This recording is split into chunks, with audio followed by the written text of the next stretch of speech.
Welcome to the Built Not Born podcast presented by Edge Leadership Academy. I'm your host and founder of Edge Leadership Academy, David Kitchen, and together we're going to spend some time with some of the top leaders in their fields to figure out what built them into the leaders they are today and what we can take away from their journey. Thanks for joining me on the show. If you like what you hear, please like, share, leave a review so we can continue to reach as many aspiring leaders as possible. Also, be sure to join us on our website, www.edgeleadershipacademy.com, for access to all of our free content and resources for leaders and those wanting to be leaders. And be sure to give us a follow on social media so we can keep the conversation going. I'm fired up to be part of this project, and I'm looking forward to diving into this conversation. Leaders are built, not born.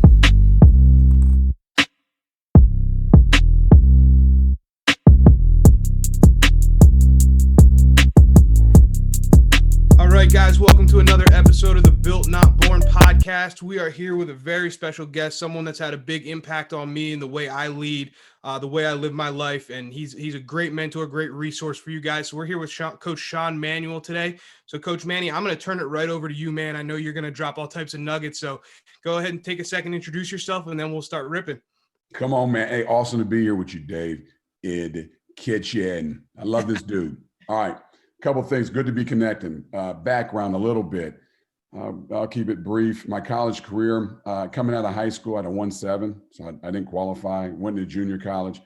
Taught me a lot of things about prioritizing. What do you find important? Self-discipline. There's just a number of different things I picked up from that. But going from there, from the junior college, I got together, got my grades there. I went to New Mexico State University. Was fortunate enough to go there with my brother, so full ride scholarship. From there, I got drafted to the Niners in 1996. I had a cup of tea in the NFL.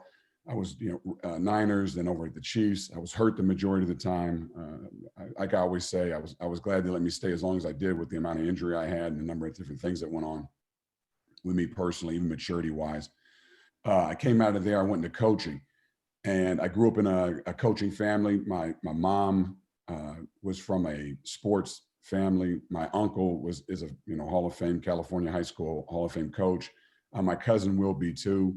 We all grew up together, listening, watching, and it was interesting because when I went into coaching finally, I was like, let me go do this. When I got there, I went, oh, no wonder they coach. This is just a natural knack to come out here and want to see people get better. And then it made me realize, oh, this is why they've done it, why they're so good. And this is kind of how we're wired, right? So from there, I went to a high school, coached with one of my childhood best friends, Tony Sanchez. We did a really good job there. We moved on to Bishop Gorman High School. Bishop Gorman High School for 9 years, won 3 national titles, team of the decade, all these different things. Went 45-0. And then from there, Coach Sanchez got a job, Division I. He's like the third guy in the history of, Division I football to get the head coaching job out of high school. So we went over to UNLV. That's where me and Big Kitch met. We were there for 3 years. They let the whole staff go. And now I'm over as an executive leader of performance at IHP, which is the Institute of Human Performance. And loving what I do over there. It's in the private sector. I'm learning a lot, even in terms of building business and so forth. But that's a little bit about my background. That's awesome. In terms of my education, I got a degree in psychology. So my degree in psychology, I went on. It's so funny. I was sitting down with the UNLV head coach when we were interviewing, and he looked at my resume. He was like, hey, what's your qualifications? I was like, you're looking at my resume. I got a psych degree. He was like, yeah. So how'd you get in this kind of deal? And, it was kind of a laugh moment, right? But I have a CSCS, FMS certified, corrective exercise specialist certified, NASM nutrition specialist, MMA specialist certification. I got all these different certifications in these fields in terms of postural control, functional movement pattern, which is a big one to me. And then, performance enhancement, obviously that's our job. Injury resistance, which is like really at the end of the day is like our biggest job. So anyway, that's a little bit about my background, my education, where I come from, kind of my journey a little bit, just to get us kicked off.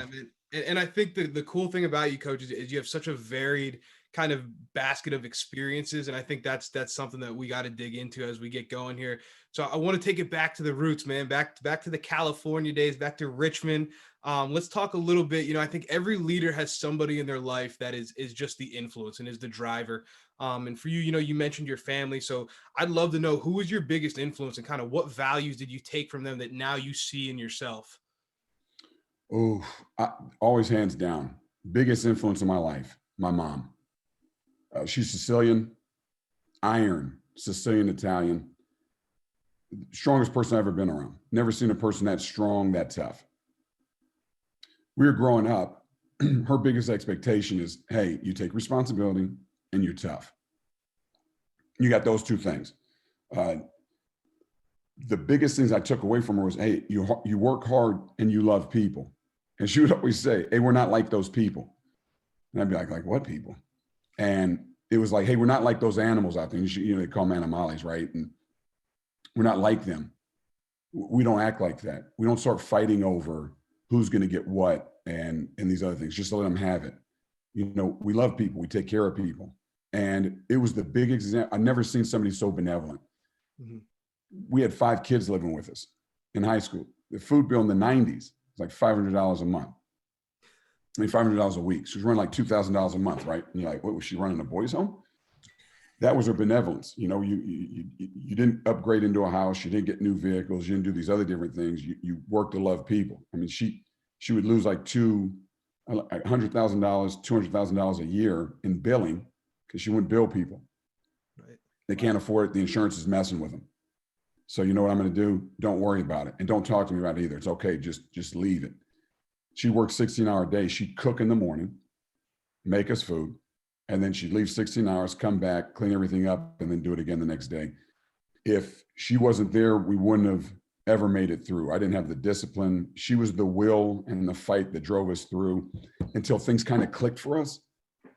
We gained a certain level of maturity finally, and then we're like, oh, this is what she's doing. So when you say, who's the biggest influence? She was hands down the biggest influence in my life and still is the single-handed most the toughest person, the most benevolent person, and you know, at the end of the day, the person who I watched that went, hey, there isn't failure if you just keep trying. There isn't, you don't look at it this way. It's how much do you love? And that takes care of the rest. And so when I say, hey, you're not going to do something, you go learn to do what it takes. She was, I'm going to do whatever it takes. At the end of the day, take care of you guys to do these different things to provide to get you through. And like I said, I picked that up from her. It was an iron will, right? She'd also knock you for a looper now. don't get it twisted. That's the Italian mother, man. You got to. Oh, she knocked you for a looper now. When I say iron, she was iron. So anyway, that's the biggest influence for me. And the biggest things I take from that, coach, are you know, she's definitely out, like you said, tough, and there's this iron will, but it was almost from a place of adding value to everybody else. So it sounds like from a young age, you were kind of taught that you're going to be tough so that you can add value. Like it's one so that the other is the means to the end, and the ends to the means, you know, and vice versa. And it's figuring out that, you know, by you having discipline and you being tough, you're able to provide for the people that matter. And I think that's such an awesome message, man. That's awesome. You just nailed it too. You have to be resilient to be loving. That was what she taught me. You have to be able to recover from a mistake or from hurt, or you have to learn how to recover quickly if you're going to love people, right? And you're going to remain vulnerable to loving people. And when I say it takes an immense amount of vulnerability to love people as a character trait, right, from who you are.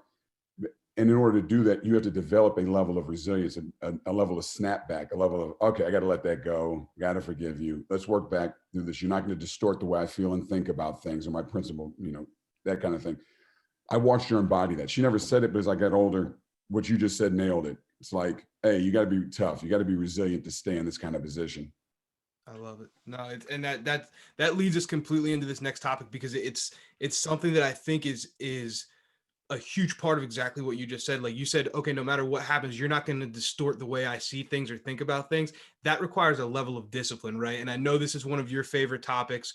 So I want to talk about discipline, man. Let's talk about the impact of having discipline in your life. And I know you're always very vulnerable and open and willing to discuss things. So I want to hear, how does having discipline translate to success, and how have you seen it? Because I believe success leaves clues. So what clues have you seen through having discipline that kind of led to the success you've had?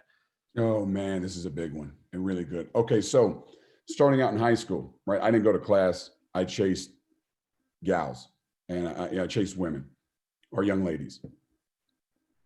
It was more important to me. I really didn't get it. It was like, hey, I'm just up here for a social event. How do I get through these classes, right? And it was even to the point where I was like in honor level classes for like English. And by the time we got to our sophomore year, I said, I think the school's like, I think this guy's really a dummy. I don't think he should be in those classes. They moved me down to the lowest class. And I was like, we got like dog chases cat up in here. What's going on? Like, what'd they just do with me? I got put into this really, and I was like, okay, and my mom was like, this is shameful. She was, magna cum laude. She was out of Columbia University. She, first women's class out, get a master's out of there. So she's like, what is wrong with you? You like my kid? And I was like, I'm disinterested. Like, I don't care. And really what it was, I just lacked discipline, right? And so I go to junior college, I have a 1.7. Every time I look at my life at these turning points, the biggest area for me that would break down wasn't my talent. It was my character. And what I started to realize was character is built through discipline. Discipline to what? Discipline to holding to universal principles, laws of effectiveness. These principles are guidelines. And the more you hold to them, the more they build your life, the more they make you effective at anything you're a part of, relationship, parenting, coaching. It doesn't matter. The principles run universally through every facet of life. And it took me a while to kind of catch on to that and to see it. When I was at the Niners, I quit, right? I say this stuff all the time. The breakdown wasn't, oh, you cut my brother, I'm leaving. These other things, as I reflect, I go, the breakdown was in my character. I lacked a certain ability, a certain resilience. I lacked a certain ability to gain perspective in the moment and see the big picture. I wasn't principle based, I was feeling based. And this is how I feel right now, therefore this is what I'm doing. Well, feelings will betray you. Feelings are momentary. It's how you feel in the moment, right? Making decisions according to principle takes discipline, because it means even when that principle seems to not get you what you want in the moment, it's really helping you become who you want most at the end of it all. And you use the word success. For me, when you're talking about success, really you're talking about what is your aim. And I can't always get the job I want. You can hear people talk, it's always going to be, you always do. It's not always a meritocracy. Like, it's not always based on merit, right? So am I going to only work hard because I think I'm going to get this? And is this always going to define my level of success, who I am, what I'm a part of? No. What am I aimed at? And a level of success, for me, start to become, who am I as a person and who am I becoming? What is my character? And that changed my life. And like what you said, I went, oh, I'm self-indulgent. I need to really work on becoming more disciplined. I need to commit to excellence, not image. I need to commit to caring about people, not painting pictures, of what I want people to think I am, and getting the world around me to feel a certain way, and saying the right things and doing the right things to get in the right social settings. And that's success. And I'm going, no, success is committing to who I am as a person and growing in these principles that not only build my life, but build the lives of those around me. And that's how all the time people say, hey, you're a good guy, you love God, and I see you do these different things. And I say, number one, I'm not a good guy. Now, I mean that. I'm not saying I'm not a good guy. Right? My wife can tell you that, my kids too. So what I'm committed to, though, when they say, hey, what about God? I go, hey, I'm committed to learning to love God, right? It isn't you love God, here's the other thing too. Me loving God, I'm not doing God any favors. Right. It's not how this thing works. I go, me learning to love God is me protecting myself. It's selfish in its nature. Because I do that, I become better equipped. So it's not about whether I'm selfish or unselfish. Most of our aims are selfish. It's whether the aim I have doesn't just build my life, it builds the lives of those around me. And if I make that my aim, then I'm successful, because not only did I build my life, but what I did also help those around me. And I can look and go, hey, this kind of self-care, right, takes discipline. And so I always tell people the same thing. When you talk about discipline, right, in Hebrews, I always reference these things, Hebrews 12, verse 6. it says the Lord disciplines those he loves. And so for me, always, when I look at that scripture, I realize, oh, love and discipline go hand in hand. If I love people, then when I say discipline, I'm going to hold them accountable. I'm going to tell them the truth. Even when it gets confrontational, it's uncomfortable. I'm going to commit to these principles that are really loving, but it takes discipline to do that, because sometimes you don't want to say certain things, or sometimes you don't want to hear certain truths with yourself, right? But if you love yourself, then you'll discipline yourself. And then I realized, hey, love and discipline go hand in hand. And if I love people, then I'm going to exert a certain level of discipline. If I love myself, I'm going to exert that same discipline. And then a lot of times what happens is we don't understand what it really means to value ourselves. And valuing yourself means you're self-caring. If you're self-caring, it means you're self-disciplined. It means you're very measured in your actions in terms of what you're doing with yourself and with those around you. And you're going, hey, when I commit to these behaviors, there's going to be these issues. And then this is the thing. As long as I self-correct when I see that I'm wrong, the action is still loving, because you go, hey, I'm making every effort. I'm doing the best I can. Sure, I'm human. I mess up. But when I see this, I have the discipline to address it, to accept it, and to move forward soberly, right? And not judge myself. I'm not a bad person because I messed up. I'm human. I'm going to make mistakes. That's fine. I'm going to say I make mistakes, right? So like, say when I left the Niners, I had to self-correct and go, hey, dude, are you going to play this game, or is it going to be about your feelings and your emotions? You realize this now. You just cracked. You need to get committed to building your character. Your problem is your aim. You think success is you achieving being on the team, being a Pro Bowler, doing these other things, and that everything hinges upon my performance. And it's not. It's about relationship, not about performance. And the reason why you keep falling apart in this thing is because you think life is about a big performance, and you performing and you showing well and people admiring you and you having this esteem. And this is the thing. Sometimes you're not going to feel good about yourself. Self-esteem is the feeling of being esteemed before others, right? And so it's a feeling of, hey, I have value in front of others. And I go, the value is created in you from the inside out in terms of who you become. Because when I become a more loving person, when I become a hardworking person, when I become a person of integrity, I'm better at influencing and impacting the community around me. I'm better at setting an example to do that. And I'm not doing it for setting the example's sake. I'm doing it because it's what I need to be committed to in and of myself as a person. And in order to do that, it means I have to have discipline. Coaching.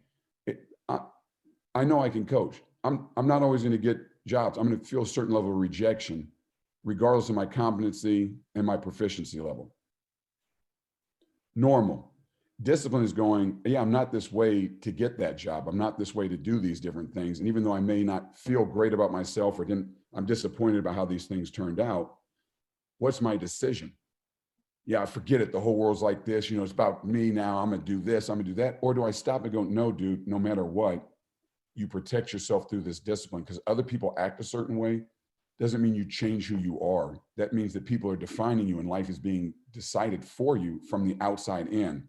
If you want true control of your life, you sit down and you take responsibility, the discipline and responsibility. I'm going to become response-able. No matter what life does to me, no matter how it treats me, I'm going to respond according to these principles. I'm going to discipline myself, even when it costs me. And it's cost me jobs at times, right? Going on, been super honest, been straightforward, and people are like, we can't use you. Sometimes you walk into things and you're principle centered and people go, hey, listen, I got to be able to influence you. Sometimes we're going to go in these other directions. So I need to be able to influence you. And if you don't let me influence you, I can't bring you in here. And it's totally normal. And that's okay. It's not like it's a bad deal. And I go, hey, this principle is still going to influence me more. And like, yeah, we could see that, hey, this is not going to be a fit. Right. And I go, oh, okay. Wow. I would have really liked the job. I would really like to be in this situation, but I'm not going to get it. But if between getting that and letting go of my principle, I'm going to hold on to my principle, because my principle protects me long-term, my character, and my family. And let me tell you something, when you talk about being vulnerable, I was a monster, and I still got monster in me, right? I got Hulk. My kids the other day were like, Daddy, you get like the Hulk sometimes. It's like, you get mad like that. That's the Hulk. And I was like, yeah, Daddy really tries to keep that away. Dangerous. Whole cities have been destroyed. And Daddy wakes up and he's really sorry at the end of it, right? But going in, I was a womanizer. Women were something to be used and for my esteem. And I didn't want to get close. I didn't want to be vulnerable. I didn't want to be hurt. And so I went, hey, I'm going to live in this bubble where I'll use you, you give me esteem and these other things, but I'll never get connected to you, right? And they get really twisted because you have 5 gals that you're dating. They're all over the place, and people think you're a stud because of the accolades. Oh, it's Miss Hawaii, or it's Miss this, or it's these different people that like you, or they're in relationship. And all you're thinking is, I'm terribly alone. I can't be close to anybody. I'm gonna die a lonely old man. Meanwhile, you think from the outside, when you look in, I have it all together because I have these situations, but really I don't know how to commit to a woman. I'm broken and I don't know how to love. In order to do that, I got to let down the shield and be vulnerable. Well, I'm not capable of that in and of myself. There has to be something higher than I'm connected to, right? And so this process of, hey, I'm going to have to change this element of myself. I realize I'm going to have to discipline myself according to these principles. Well, here's the thing. It doesn't just end because you stop there, right? My life to this day, I still discipline myself, because if I don't, that monster still exists. It's not like he just goes away. It's like you treat the guy like a disease, man. You know, Jeremiah 17:9, it says the heart is deceitful above all things and beyond cure. Who can understand it, right? And so I go, when it says beyond cure, anything beyond cure means it has to be constantly treated. You got to treat that thing on a daily basis. Otherwise, you know, like Blade, man, you don't take that injection, you're like, I got to go feed. I got to eat on something. And so for me, the discipline is continued where I go, hey, I see how far I've been brought, not because of people say it or anything else outside of me. I go, oh, good, man. On the inside, I feel the way I want to feel. And I'm clear in my conscience. Not that I'm innocent, but I'm clear in my conscience that I'm making every effort this way. And man, there's a peace that I have with that I never had before. And so now when I pursue it, I pursue that peace. Again, it's selfish, right? Mm-hmm. But I'm also sober enough to understand that I need that support. I need that help, you know, that higher power. I need those different things. And that bigger picture allows me to maintain discipline, because discipline in and of itself, when you're white knuckling, I'm just not going to do it. I'm not going to do it. I'm always going to go do it. Like, I can only do this for so long before I'm like, sorry. I'm sorry, everybody. I had to, that just doesn't work. Replacing the old thinking with the new thinking is the only way. And you have to constantly add to it. It's like the muscle. It'll atrophy if you don't. And so the discipline is, I have to go in daily and commit to this. You know, there's 2 different ones in Hebrews 5. You go down in 7 and then all the way down to the end of the chapter. It talks about, and not religiously, but it's talking about how people learn, and how, in particularly Christ in that particular passage learned obedience through what he suffered. Like, he learned obedience because he had to hold the principle, and that once he did, it perfected him, it completed him in love, right? And then it goes down a little bit later and it says, but solid food is for the mature. Like, telling people higher principles sometimes is futile, because they don't know the lower principle, right?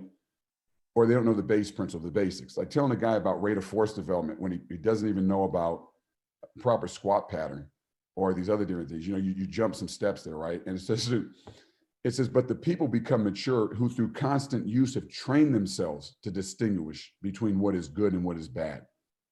The consistent use. And when you talk about consistent use, training your character and being disciplined is a daily endeavor. It's bit by bit, day by day, painstaking, grueling application of a principle that over a period of time habituates you to the behavior. And Aristotle talks about all the time, hey, listen, if a guy wants to become brave, he has to do brave things in the face of very dangerous circumstances, situations that make him afraid. And as he sits down, he sustains this ability to commit to this principle, right? Underneath these circumstances. And there's a multiple level of circumstances you sustain under. That the phenomenon of habituation happens. He no longer does it to become anymore. He does it because that's who he is now. And it's the only way he knows how to respond, because that's how he's trained himself to do it.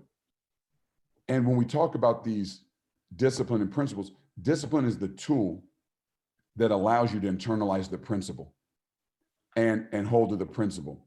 And it's things like sacrificing the pursuit of your own excellence. Hey, if I make these decisions, I'm not going to punish you, right, by hurting myself. I'm going to show you I'm just not going to work as hard. You want to treat me like that at work? Good. I'm just pulling back. I'm just not motivated to work. And you're like, hey, who's that hurting? You're hurting yourself. Hey, I'm not going to lead anymore. I made this mistake. Whoa. You were given the responsibility of leadership. Mistake, not mistake. It doesn't matter. Sure, it's going to shake you for a minute, but hey, you still have a responsibility. Right. This was going to make you recommit. No, at the end of the day, I made a mistake. I got to get going again. And what I'm developing in this process is resilience. And I got to be able to recover from a mistake. And that's one of the hardest things I have. I make a mistake. Oh, it's the end of the world. The kid broke his foot. I'm retiring. I'll never coach again. I'm finished. Everyone's like, can you relax? And I was like, nah, man, I just can't stand it. And they're like, dude, learn how to suffer the setbacks like everybody else and maintain. And my mom, I'm driving home. Monday night Green Bay game, Packers. Biggest game of the year. Who's going to be number one in the NFL? This is probably going to predict who's going to the Super Bowl. And I'm out and the coach tells me the night before, Coach George Stewart, special teams coach, he's over at the Chargers now. Awesome dude. He's like, hey, man, Manuel's the night before. Listen, when he comes down, this guy's going to be a little slick. Don't clip him. And I was like, okay. No, don't clip him. He goes on a 3-minute, just don't clip him. Don't clip this dude. And I'm like, man, I got it. Finally, Kenny Norton tells him, hey, coach, come on, coach, let it go, man, move on. He's like, all right, but I'm just telling you, don't clip him, man. What do you think I did the first kickoff? Kick return of the game. Clipping 15 yards. The mess out of him. I hit him in the back. I was like, I hope no one saw that. And I'm coming off the sidelines, and the whole team was in the meeting. So like, dude, this guy just screamed at you for 4 minutes, said don't clip him. I almost think you did it because he said it. And now I'm on the bench going, I have to collect myself. I have to figure out why this guy just talked to me for 4 minutes in a meeting, me only. He said, don't clip the guy, and I want to clip the guy. If I can't do something he just told me, I'm done. I can't do this. Obviously, I got a problem. I'm broke. For me, resilience. So I get in the car. Now I go down and tackle Desmond Howard twice on special teams, right?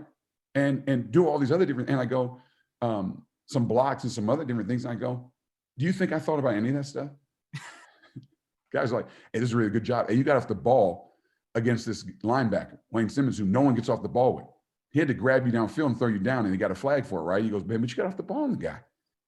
Man, 90% of the NFL hasn't got off the ball on this guy. And I was like, no, man, I clipped the guy after he told me, right? So I'm saying this because I get in the car, and afterwards you fly home. You get done with the game at midnight, right? You fly home, but we had to fly back to the West Coast. So we get in, my mom's picking me up, right, from the airport, my mom, my world. And we're in the car, and I'm like, nah, I messed up, and it's this, and it's that. And she's listening to me for about 2 minutes. She's like, hey, son, listen, you need to grow up. You need to get over it. You know what the problem is, Sean? You're really good when everyone's patting you on the back. But the minute you get kicked in the seat of your pants, you fall apart. The minute things don't go a certain way for you, like, oh, it's the end. You can't even recognize all the other stuff. Come on, shake it off, grow up. I don't want to say the wrong thing, but my mom had that edge, and she's like, be a man, but she said it a different way, right? So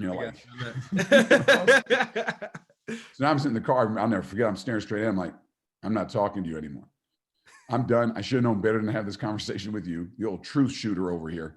But what she was basically telling me is, dude, you got to learn to get resilient. And she showed me it. She'd overcome cancer. She had twice. I watched how she dealt with ALS when we were taking care of her. She lived in my home, and I watched her. She was going out, and she was strangling to death, and she was suffocating. And she's like, no, I'm going to be the same person. You don't commit. You don't break. I'm going to fight to the end. I'm going to suction my mouth every 15 seconds. I'm going to do this. Hey, walk me around, get me out of bed. I mean, when she was in the process of passing, like she was going, I was picking her up and putting her in and out of the bed probably 10 times within an hour, because she was like, let's go again. And I was like, so I was sitting there, I go, you want me to get you up? She's like, yeah. At a certain point, the house on my wife, and the caretakers were like, Sean, you can't keep picking her up. And I was like, nah, she wants to fight. We're going to fight. That's what we do. That's it. And I'm watching her. I'm going, come on, let's get it. All right, here. Put her in the chair. Put her back in the bed. I put her in the chair. I put her, and we just keep going. It's like ping pong. I was like, how long are you going to do this? Like, you're going to hurt your back in a minute. Like, this is going to happen. And I was like, nah, until she says, no, I'm good now. Yeah. Sometimes we go for 2 hours. And I was like, I'm going to pick her up as many times as she wants.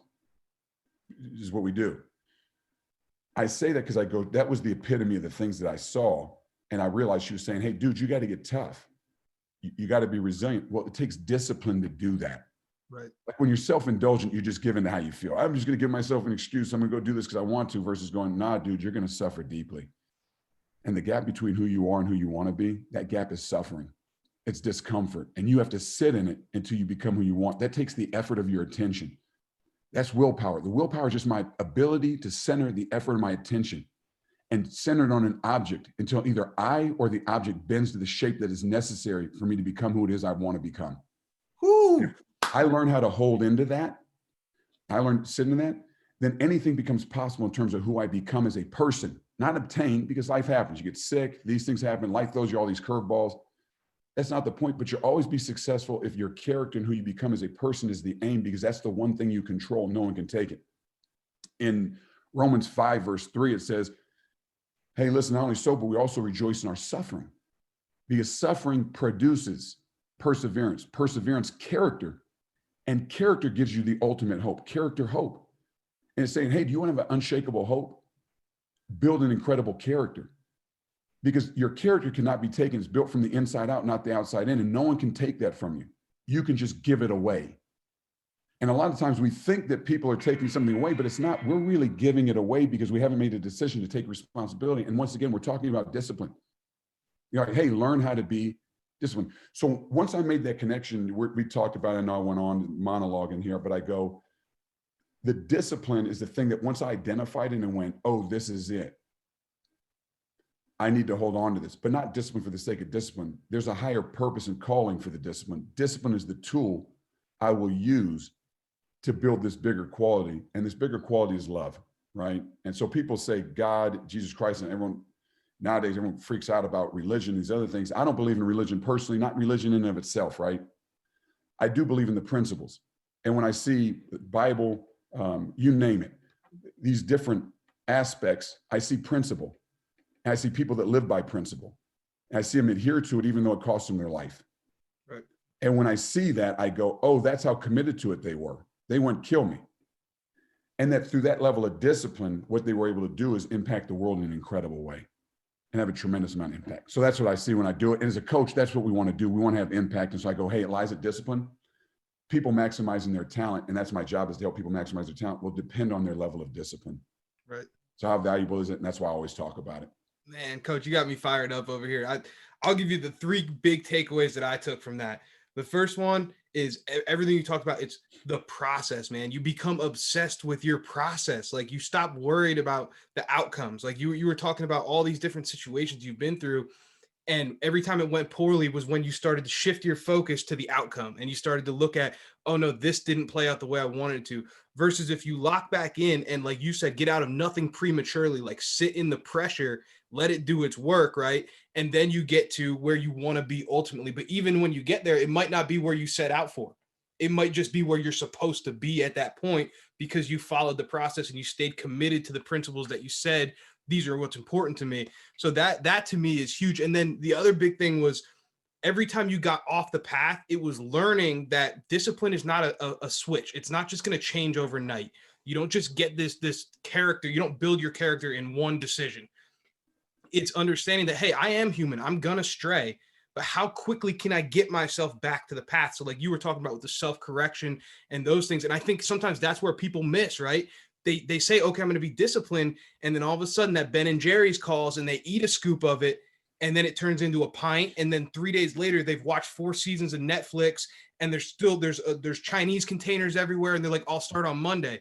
No, it's how quickly can you recognize and can you correct and get back to what you said you were committed to? But that takes what? The vulnerability to admit that, hey, I've strayed because I'm human. I've made XYZ decisions. Now I need to get back. So that whole thing, guys, if anybody's listening to this, please go back, listen to that again, take notes, pay attention, because I promise you guys, if you do it, you will see parallels in your own life and you'll see parallels in the lives of people around you. And it will give you a much more clear perspective on what's going on. So Coach, I love the monologue. So feel free. This is just as much about you as it is me. So please let it rip, because you're sharing stuff that I think people need to hear. And you talked a lot about decisions of emotional decisions versus principled decisions, right? And let's talk about that when we're talking leadership. Like when we look at people, and so we'll use an example, like say a young man's not playing and he gets upset and he starts to make emotional decisions. So he starts showing up late to meetings, dogging it at practice, okay, all these different things. What are some things that somebody can use to kind of get away from those emotional decisions and get back to principle based and this disciplined decisions? So kind of what's the reset process that people can use? I think one of the biggest things, and people have to be taught this, there's some people that are naturally like this. Would people, and the athletes, you saw me when I was at UNLV, I did the same thing, I do the same thing now. They have to prioritize developing self-awareness. And you go, hey, what can someone do to reset? What you do is, that's why I say being principle centered. The biggest reset is constantly evaluating yourself and looking at your life and your principles, right? And in Timothy 4:16, it says, hey, watch your life and doctrine closely, persevere in them, for if you do, you'll protect both yourself and your hearers, right? And saying, hey, what's your life like and what's your doctrine like? Well, self-awareness is being able to look at the two and not judge yourself and say, I'm horrible because of it. But it's also able to say, hey, these are things that are good about me, these are bad about me. And I can hold on to the two. One gives me the confidence and the understanding of what I have to contribute. The other one leaves me sober and constantly aware of where I need to grow. The two together give me balance, like two wings on an airplane, right? Yep. I have to have a good grasp of that. So when someone comes in, you go, hey, how are you going to reset? What was your big picture focus? That's resetting. Okay, this was your big picture. You want, hypothetically, you wanted to be a starter. They didn't give you the starting job. All right. Because they didn't give it to you in the moment, what's your decision going to be? All right.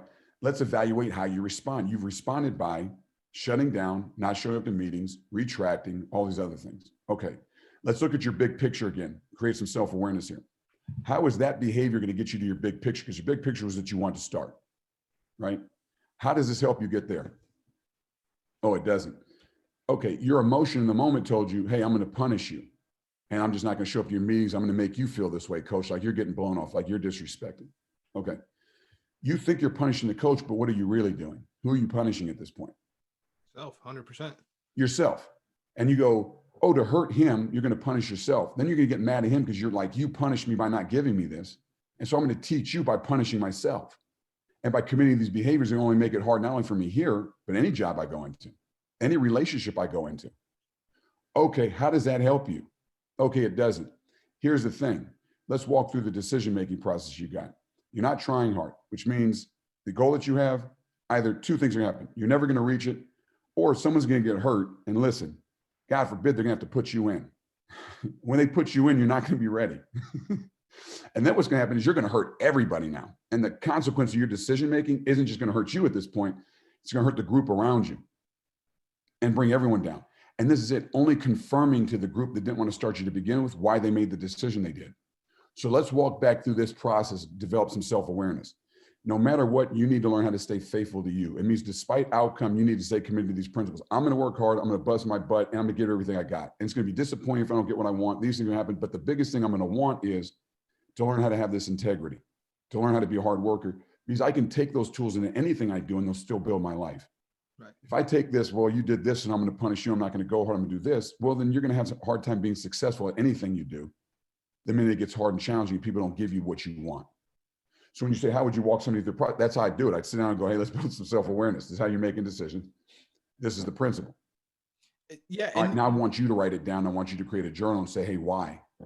That's what I was going to get at right there. It's finding the why, because I think a lot of people, they sometimes they make decisions and they don't evaluate the decision-making process. Like they evaluate the decision itself, but not the process that led to it. And it's like, you're missing a key part of the equation because your intent matters. People always do what they intend to do, and you can say whatever you want about that, but at the end of the day, people do what they intend to do. Their intentions are there. So let's why do you feel this way? Why are you making these decisions? And what was your desired outcome versus what actually happened? Okay, so what are we actually doing here? And I think that level of examination sometimes is really uncomfortable for people.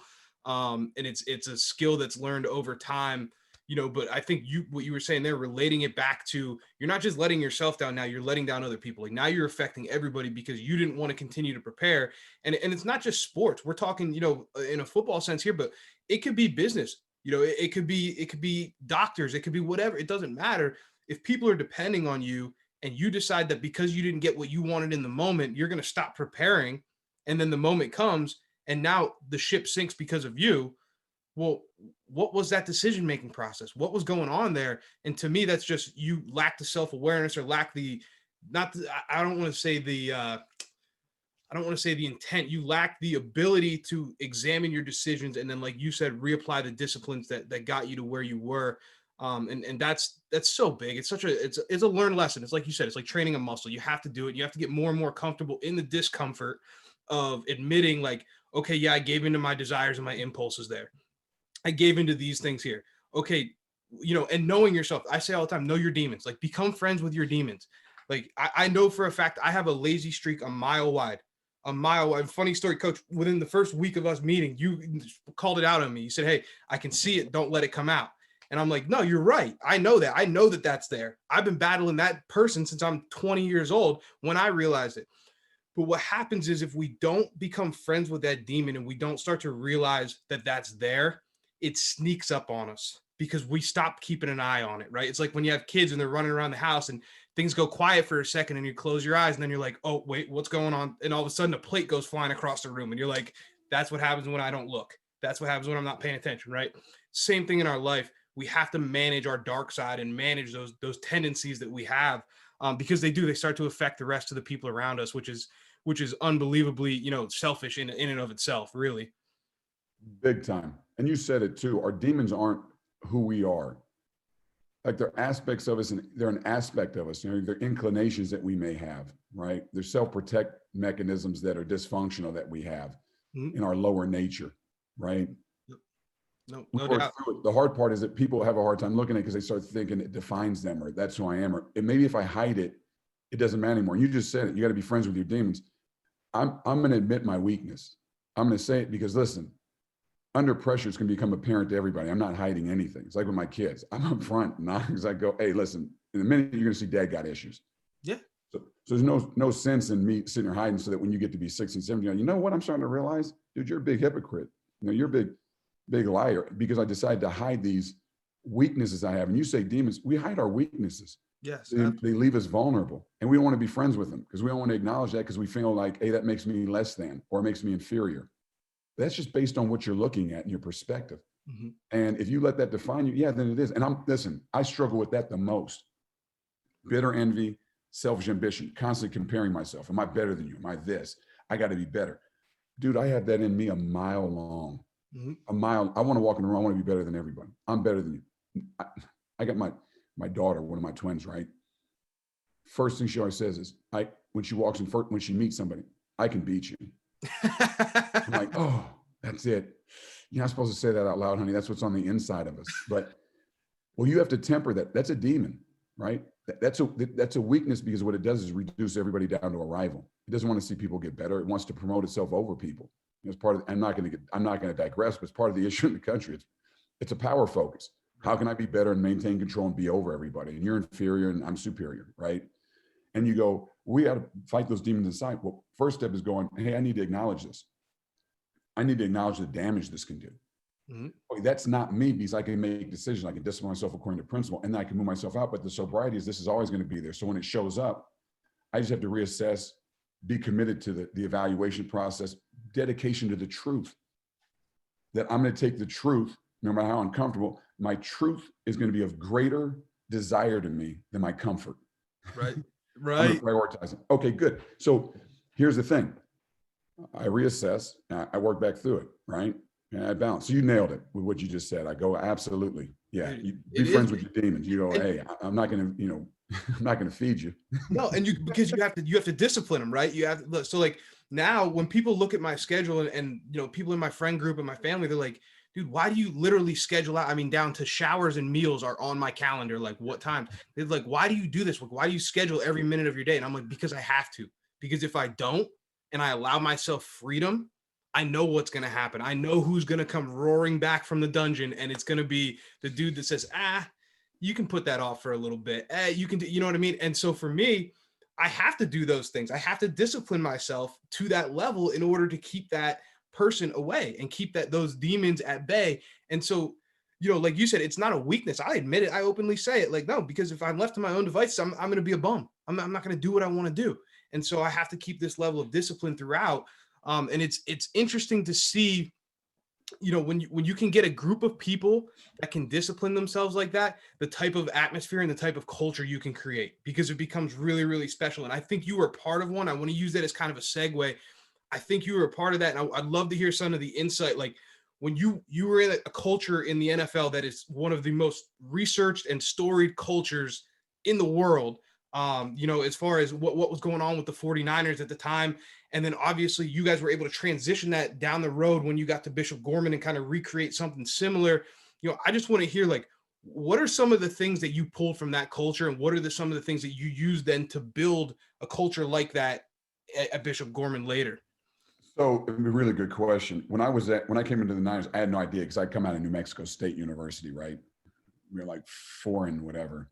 And I think 3 and something. Yeah, I think that was our record, but we weren't highly successful. When I got to the Niners, it hit me. I was like, whoa. And it was overwhelming, because I went, this is a culture of incredible success. And as I started, I didn't understand it necessarily totally in the moment. I was just in awe of it. It was such an influential culture that my study it changed me. And it was one of these catalysts that opened my eyes to things, or it created a greater level of awareness. The level of detail, the attention to detail, now listen, the commitment to excellence was so high in that building that when you walked in, there was a level of pressure that you felt. And then imagine if you come from a team that's not very successful and you come in, they go, hey, we will not accept this, not one iota. What I realized was, it was funny because Coach Walsh was a consultant at that point, right? But every time this dude would come in and talk, Coach Trustman was the offensive coordinator, but every time Bill Walsh came in to talk, after the first time I heard him talk, I was like, hey, that's something else. Wow. And I'll never forget, I started taking notes. I was never a note taker or anything else like that, but he started talking, I take out my pencil and start going. He just said, man, there's an ebb and flow in the game. He just said, you have to understand the ebb and flow. You have to understand the nature of the game so it doesn't throw you on. Sometimes people are gonna get the upper hand. That's just a moment. You can't get lost in it and this and that. He's walking through all these analogies, and I'm like, I'm just writing it down. I'm blown away. When he comes in, he would do some of the offensive breakdown and help out with different things. I'm listening to his perspective, and I was like, this dude is unbelievable in terms of his understanding. This is where it came from. This guy is the fulcrum that or the beginning, the foundational cornerstone of this whole thing. And, he had built these standards of performance, and he went through and he laid out everyone's responsibility. He laid out what it meant to be excellent at each person's job. I'm talking about the secretary. If you walked in the building, it didn't matter if it was a security guard in the front, the secretary upstairs, everybody lived by these standards of performance. And I didn't know this, I learned it on the hindsight, but when I walked in, I went, this whole culture, there's not a person in here that is not bent and focused on this. When I walked in, Seifert had taken over, but Seifert knew and understood, hey, he did his spin and he was a phenomenal coach, but he kept those standards in place. And between him and the players, it kept it spinning. Here's the thing. Coach Walsh had instilled such a culture in that building. The players internalized it. They began to associate those standards with their success. Then they internalized those standards, and they embodied it. And when you walked out, it didn't matter. You'd be on the field. You're playing. Dude, if you dropped a ball out there, guys are like, come on, man. Can you catch? You're not going to be here very long, man.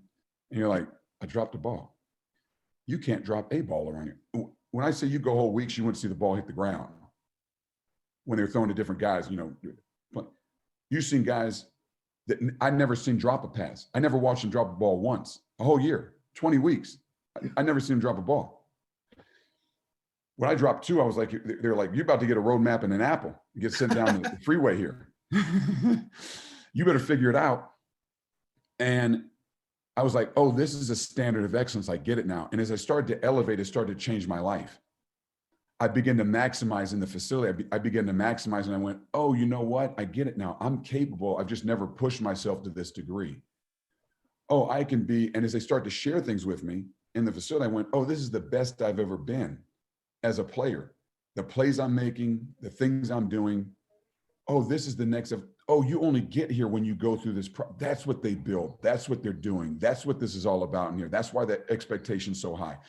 That's why everyone repeats the message. And Coach Walsh had built that through that organization to a level of excellence that you're talking to about Steve Young, Jerry Rice, you go through Merton Hanks, all these guys, I can go through the names. There's like 8 all pros out there, right?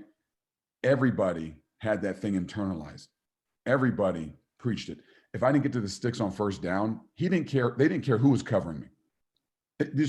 Jerry Rice walked to me after at this game against the Jacksonville Jaguars, and it was Kevin Hardy. I mean, you guys are first round pick, this and that. Everyone's like, so? I run this route. I go 4 yards. We needed 5 for the first down. Who do you think first guy was that confronted me? Jerry. Dude came to the sidelines and was like, hey, man, you know where the sticks are? You know it's third down? Well, get to the sticks. Now, I don't care, man. Get to the sticks. I was like, get to the sticks. Got it. And listen, that was in a preseason game. That was the expectation. Like, we're in the preseason game. Dude, get to the sticks. Figure it out. And I was like, that's standard. And I got indoctrinated because I started to realize, oh, this is how it is. I started to take notes. I started changing the way I did things. I became very studious. I was never a student before. I didn't really study things. I watched a gang of film, but I didn't study things. I started note-taking, studying, looking at things from a much more cerebral context, and then applying it, understanding principle and going, oh, that's what directs us, right? And it infused me. What was hard for me is when I walked out and I went to different organizations, right? I didn't see the same thing. I immediately became aware of this won't be successful because these things aren't here. I've been trained to understand this at this point. I've been indoctrinated with this.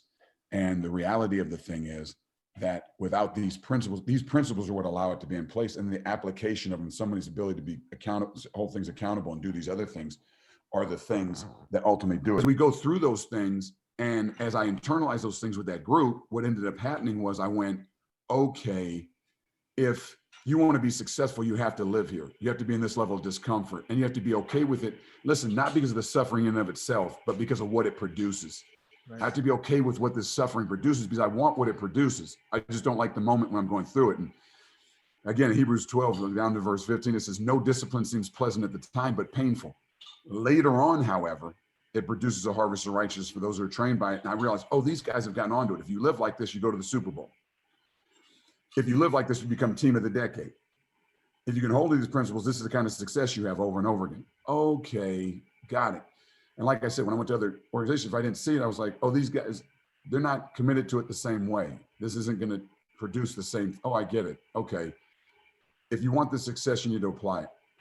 So even going through high school and train, when I started to coach at high school, we got to Bishop Gorman, to have a certain culture, have a certain success, like say football, you have to have certain talent level. Your talent has to be there. Not like you go out with no talent, and there's got to be some talent. And there has to be a culture, right?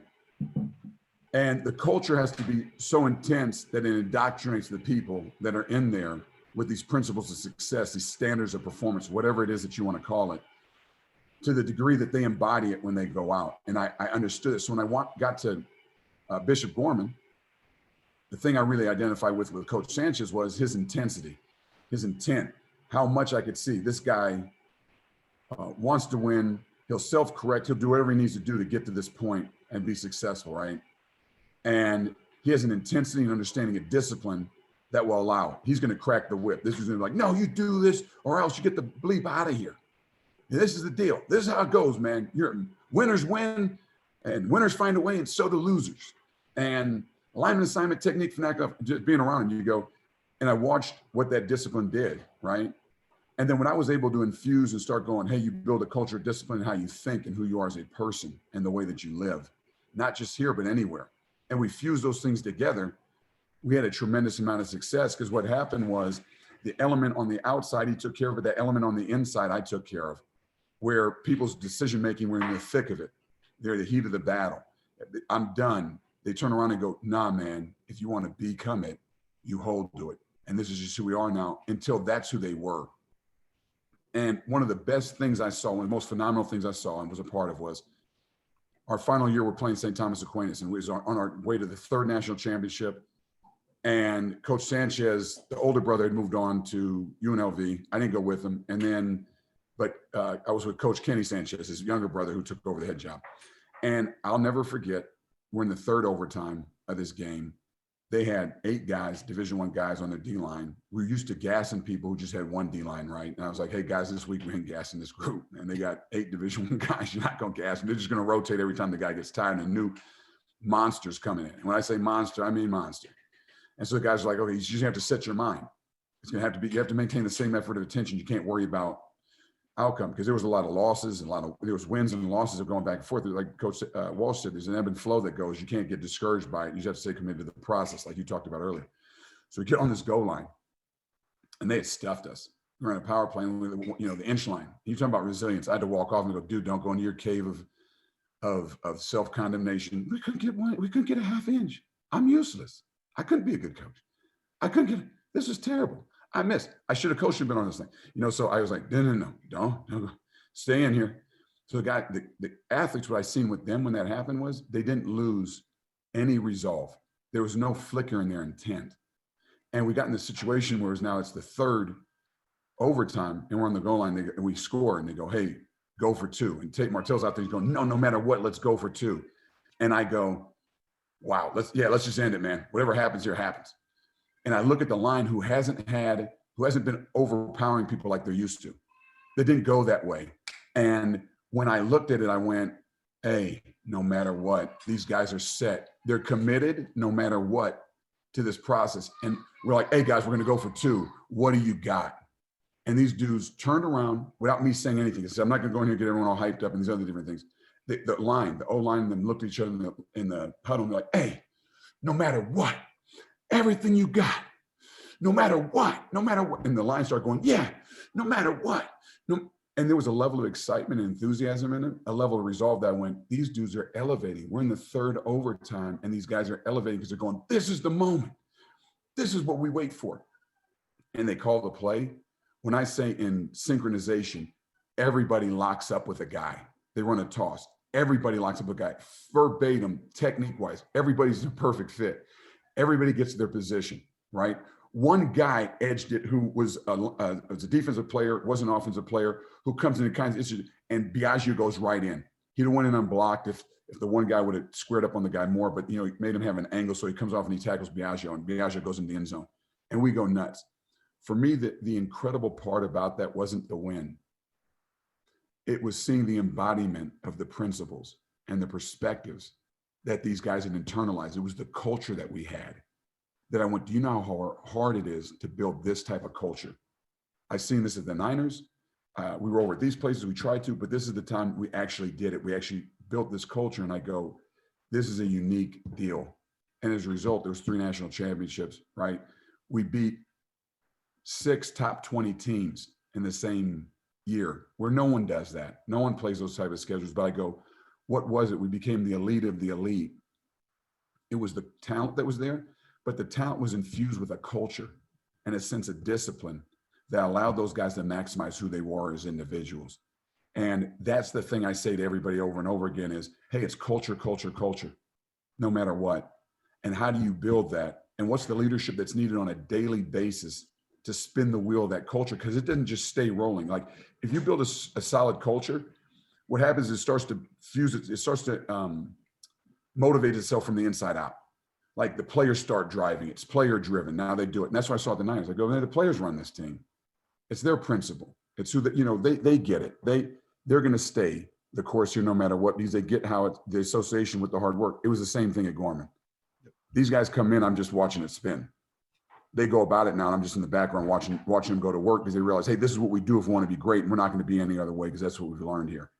And this is what gets us here. So anyway, when you talk about that culture, being around, when you see it, it's an amazing thing to be a part of. I really mean that. Absolutely. It's a very special thing. It's a very rare thing. Absolutely. And that's why so many people, chase it. But what I love about this is we talk about elite cultures. So much of what you just said was the same messaging that I heard from Coach Barham out at Ohio State.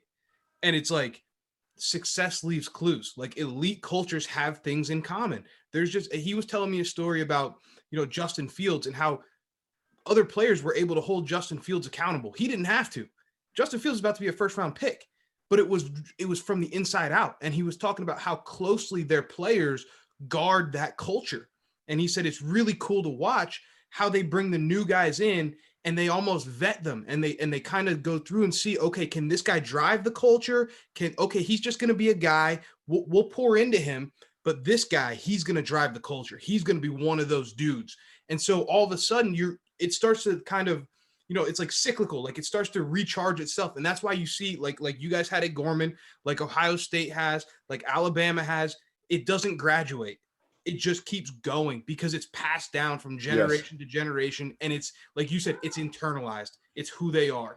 And that's so special, man. It's so cool. I get chills talking about that stuff because as a coach, how hard it is to build. And so for you, being on the other side, you get to step back for a second and you're like, this is what all those years of work was for. This is what all those confrontations and managing relationships and managing vulnerabilities and managing insecurities and developing kids that at one point I wasn't sure if he was even going to stay on the team. And now here, you know what I mean? And you see all this come to fruition and it's like, yes, there it is. And then the players take it and they continue to build upon it. And that is so special. And I think that's every coach's dream, ultimately is what you want to build, but it's just the work and the daily intention that it takes to get there is where it is. So when people say the devil's in the details, I mean, it truly is. And guys, if you haven't seen Coach Manny coach, go on Netflix, check out Snoop and Son, check out what is it, Under the Lights or Friday Night Lights QB1. or QB1. Okay, you'll hear the attention to detail that separates good from great. And that's what it is, man. That's the separation because it's the little things. It's the little tiny details in the culture and in the leadership and in the way that you do things. Like you said right there on that play, how many coaches would say they were in perfect fit? Most coaches would just say, no, we blew them off the ball. We got to the end zone. You weren't looking at that. You were looking at, no, guys, our guys were hand placement was perfect, right? When we played Ohio State, when me and you were coaching at UNLV, what was the thing that we noticed? Their guys didn't miss with their hands, right? Their defensive line didn't miss with their hands. And then we wanted to dig in and find out why. And you found out, right? They do hands every day. It never gets skipped. It's never overlooked because it's a detail that builds and builds upon itself. And eventually it manifests and you don't know when and you don't know where, but when it does, it's special, man. So that's awesome, Coach. I can't thank you enough for taking the time. I want to be aware of your time. I know you're a family man. I want to make sure you got time with your family. Oh yeah. You can hear the house start to wake up around here. Listen to manuals. It's a beautiful thing, man. Big. They wake up big. They wake up with a lot of energy. I'm going to shoot one wild card at you here, and then we'll get you out of here so you can take care of the kids and have time with the family before you get off to work. Big one for you here. What does the word legacy mean to you, and what do you want your legacy to be? Man, the big, so what legacy means to me, it's what you leave behind, right? It's the impact that you left behind. It's your ripple through history in terms of the impact you've had, right? You ripple on the water of life. And when you say, hey, what's the legacy? There's two things. One, when I look at my family, is one of the things that's been helping me a lot is I look at my kids and I go, hey, my kids are my biggest legacy, right? And understanding that when you say legacy is what you leave behind. And what's your legacy? When he came in, this guy gave everything he had. He loved people deeply. He had a genuine interest, right? He had a genuine interest in people, genuine interest in seeing people maximize. And at the end of the day, there's no question in any of our minds or hearts how he felt, what his passion was, and what his purpose was when he was here. And the legacy for me, big picture wise, is that those things, those principles that are in me, that they get passed on. Those are the things that have the greatest value. Those are the things that have, we're significant in terms of what we embody in these other different things and how we can go about our life and having this impact. But at the end of the day, the principle is the thing that protects people. And the legacy is, hey, he's passing on an example of living out these principles, right? That we can look to. Not that he's perfect, not that he doesn't mess up, because we know he's got a ton of issues, but that the best he could, he held to these principles. And as a result, I've taught others to do the same. Absolutely. Coach, that's awesome, man. Again, I can't thank you enough for taking the time. We're going to have you back on because I know there's a lot more that we can dive No in. worries. This was a phenomenal conversation, guys. If you get a chance, go back and listen to this one again, because it's something that, you know, you'll need your reminders of. And I know when I need my weekly or monthly shot of truth, I know who I need to call, and that's always Coach Manny. He's going to kick it to you real. He's going to let you know, hey, you're being self-indulgent on this one. You gotta lock it up and get disciplined. So, Coach, again, thank you so much. For everybody listening, please like, share, leave a review, do all that stuff so we can continue to bring you this content for free. It's been an absolute blast to connect with these leaders over the last couple of weeks, and we hope to continue to build this platform. So thanks again, Coach, and we'll connect soon. Kit, love you, man. Glad to be connecting. Appreciate your bunch. Thanks for having me on.